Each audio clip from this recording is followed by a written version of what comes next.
Hello, good morning. Once again, welcome to my YouTube channel Aniruddha Tutorials. In my first class, I discussed about the buccal cavity. In buccal cavity, I described about the teeth, dentition, along with the palate. In this part 2, I would like to discuss about the one more part of the buccal cavity, and that part is the tongue.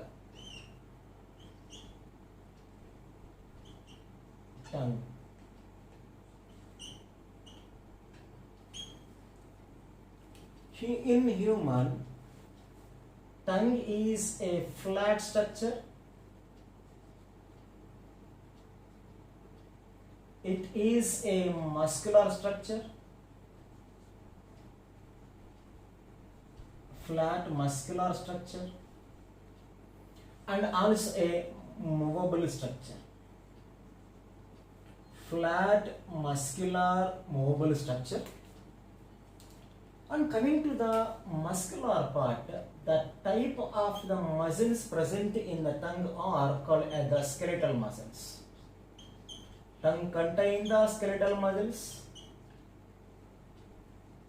Tongue contains the skeletal muscles. You know that skeletal muscles are named as the voluntary muscles. They are the voluntary muscles. Skeletal muscles are voluntary muscles. It's a mobile structure, and the tongue is attached to the floor of the buccal cavity. Tongue is attached to the floor of buccal cavity.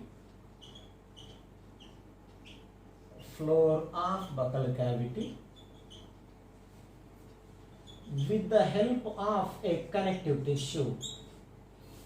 With the help of a connective tissue, and that connective tissue name is frenulum. With the help of frenulum, tongue is attached to the floor of the buccal cavity. See this structure of the tongue.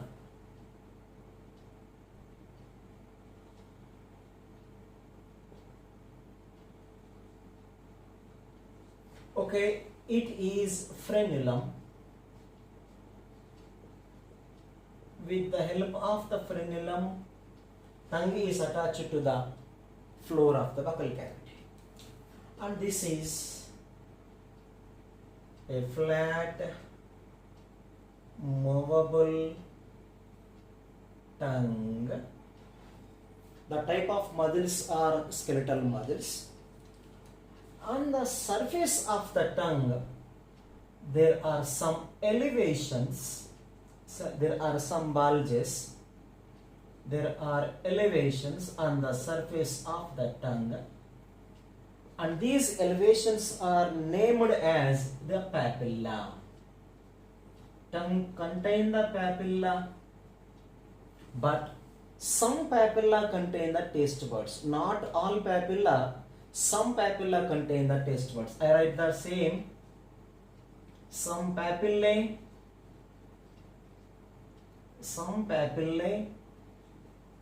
contain the taste buds.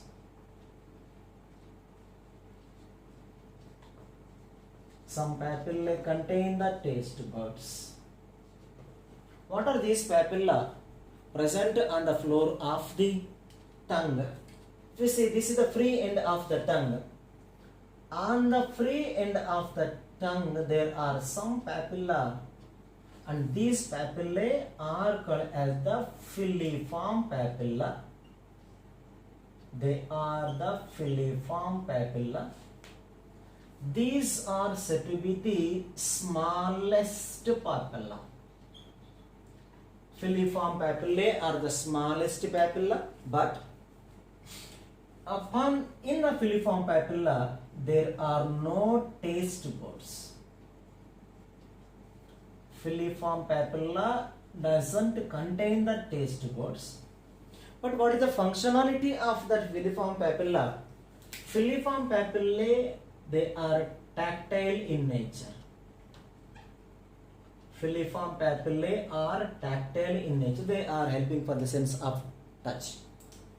And one more. On the free end of the tongue, they are on the edges. On the edges of the tongue, there are some papilla, and these papillae are called as the fungiform papilla. They are fungiform papilla. Why they are named as filiform and fungiform? Filiform because they are filamentous. Filiform they are because of the filamentous structure, like a thread. Fungiform because of the mushroom shape. They are mushroom shaped papillae are called as the fungiform papilla. At the floor of the buccal cavity, near the floor of the buccal cavity, on the surface of the tongue, on the surface, there are papilla which are named as the V-shaped papilla. They are called as the V-shaped papilla, named as the circumvallate papilla. They are called as circumvallate papilla. On the floor, near the base of the tongue, the V-shaped papillae are called as the circumvallate papilla. But near the base of the tongue, once again on the edges, they are on the edges. The type of the papillae are called as the circumfoliate papilla. These papillae are circumfoliate papilla. And coming to one more important point regarding the papilla. The circumfoliate papillae are degenerated. These are the papilla which are degenerated in the early childhood. They are degenerated during the early childhood. That is why these are the papilla which are absent in the adults. Circumfoliate papillae are absent in the adults because they are degenerated in the early childhood, and upon the floor, near the floor of the buccal cavity, V-shaped papillae are called as the circumvallate papilla. Therefore, my conclusion is, I told you that not all papilla, some papilla contain the taste buds. Therefore, my question is, what are the papilla which contain the taste buds? 1. The fungiform papilla contain the taste buds. 2. Circumvallate papilla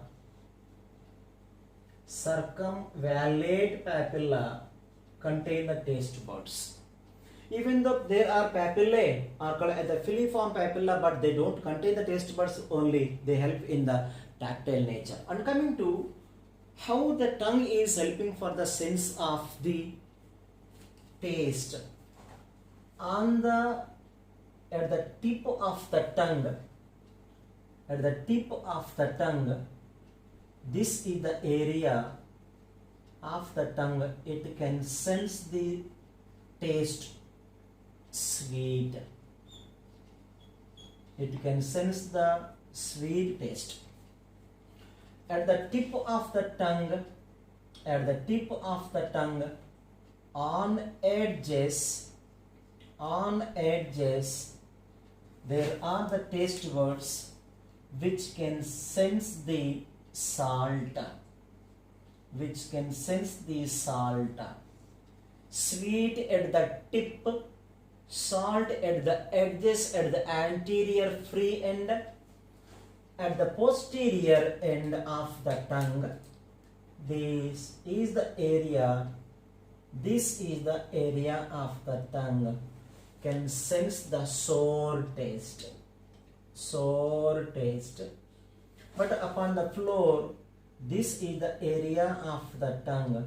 It can sense the taste is bitter taste. Therefore, sweet, salt, sour, bitter. Sweet, salt, sour, bitter. This is all about the structure of the tongue and the attachment of the tongue to the floor of the buccal cavity with the help of the frenulum. And coming to the functions of the tongue. Functions of the tongue. Important.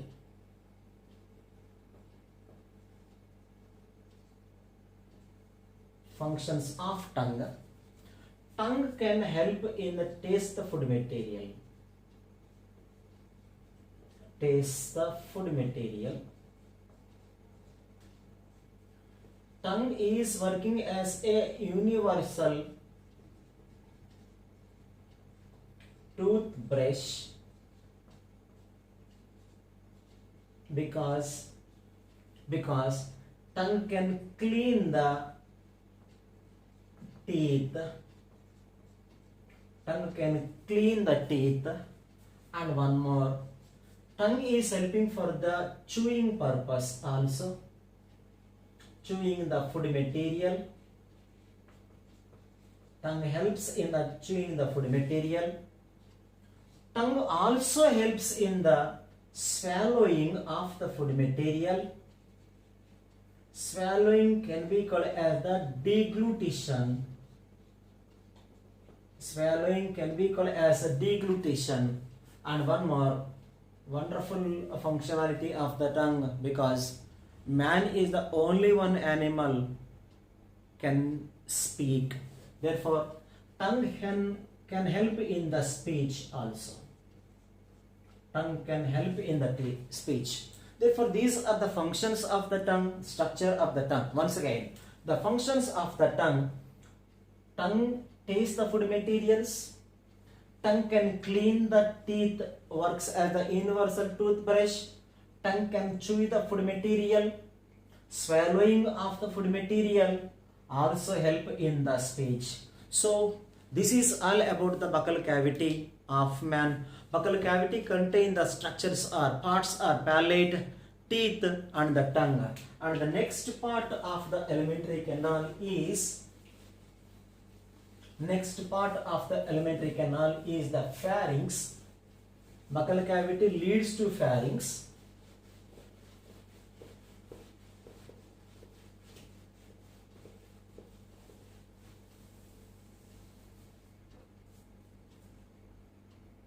Buccal cavity leads to pharynx.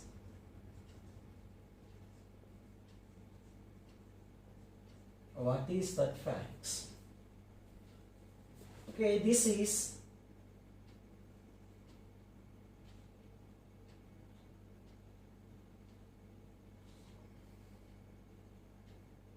these are a pair of external nostrils opens into the nasal chambers and then internal nostrils.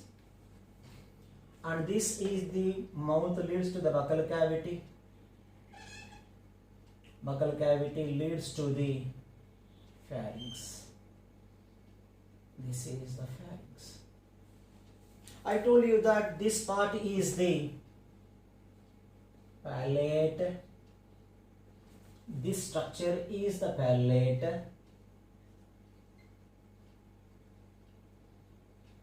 And this is the buccal cavity.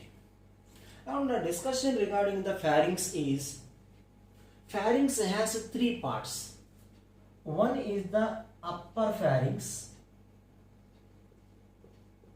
This is called as the upper pharynx. Superior pharynx. And there is a middle pharynx. This is called as the middle pharynx.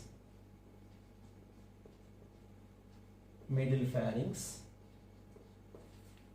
And one more part of the pharynx is called as the inferior pharynx. This is the inferior pharynx. Inferior pharynx. The upper or the superior pharynx is called as the nasopharynx. This is the nasopharynx. Nasopharynx. This is the nasopharynx. Upper pharynx is the nasopharynx. Middle pharynx is called as the oropharynx. Middle pharynx is the oropharynx.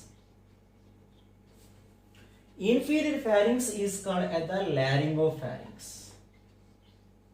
This is laryngopharynx. Therefore, nasopharynx upper, middle oropharynx, and the inferior is the laryngopharynx. Pharynx is a common place where the air, food, water are mixed together, crossed together. That is called as the pharynx. Therefore, pharynx contain the structures are, pharynx contain the parts. The lymphoid organs are present in the pharynx. Lymphoid organs are present in the pharynx. Therefore, before I discuss about the lymphoid tissue or the lymphoid organs, what are opening into the nasopharynx? Okay, these are a pair of external nostrils, nasal chamber, and internal nostrils.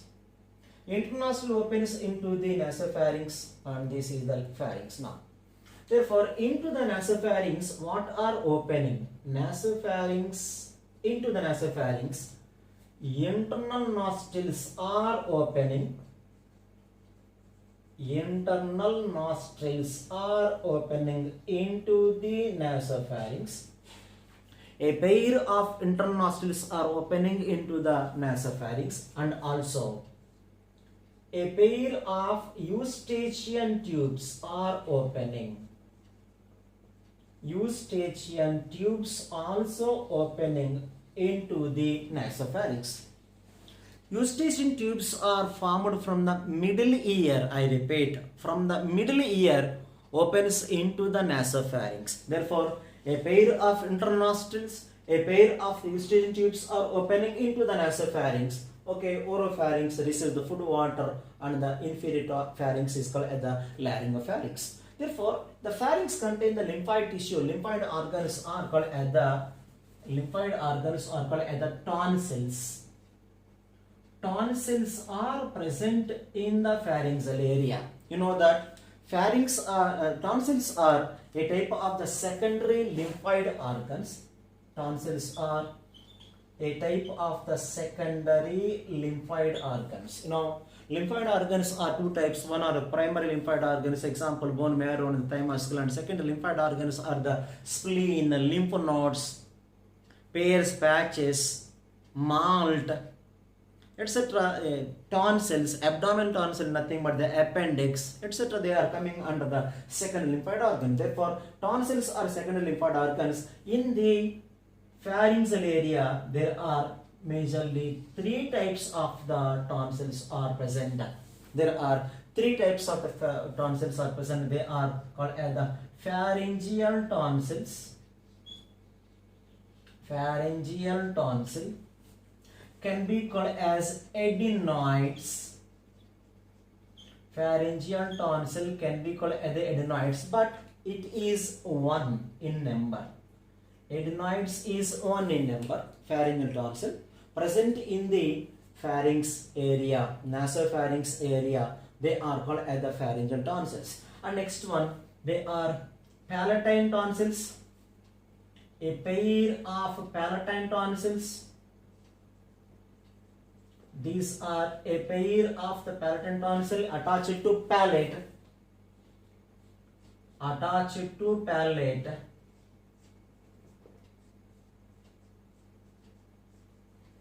And also there are a pair of the lingual tonsils.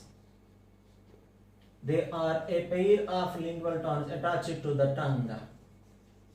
Lingual tonsils are attached to the tongue. Even though these tonsils are not playing any role regarding the digestion, but very important, because they are a type of the lymphoid organs, because in the secondary lymphoid organs further maturation of the B lymphocytes and T lymphocytes are been taken place, because in the secondary lymphoid organs, in the secondary lymphoid tissue, these B lymphocytes and T lymphocytes are becoming into the antigen interaction. They are interacted with the antigen in the secondary lymphoid organs. Both B lymphocytes and T lymphocytes are interacted with the antigens in the secondary lymphoid organs. This is all about the pharynx. And now pharynx opens into the next part of the alimentary canal is called as the esophagus. Now I stop here and I meet you in my one more class. I discuss the remaining part of the alimentary canal in the next part. Thank you.